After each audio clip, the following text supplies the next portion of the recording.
যারা মালয়েশিয়াতে হটলিংক সিম ব্যবহার করেন, অনেকেই আছেন হটলিংকের নাম্বার বের করতে পারেন না। তারা একটি কোডের মাধ্যমে কিভাবে খুব সহজে নাম্বার বের করতে পারবেন সে বিষয়ে বিস্তারিত একটা ভিডিও দেব। তাহলে দেরি কেন, শুরু করা যাক।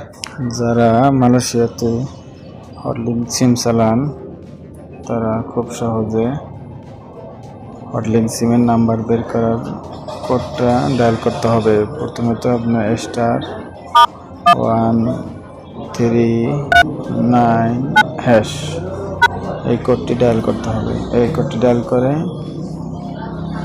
এখন একটু ওয়েট করুন, তারপরে নাম্বারটা বের হবে। দেখুন, এভাবে খুব সহজে আপনার নাম্বারটি বের করতে পারবেন। যে কোনো হটলিংক সিমের নাম্বার এভাবে বের করতে পারবেন।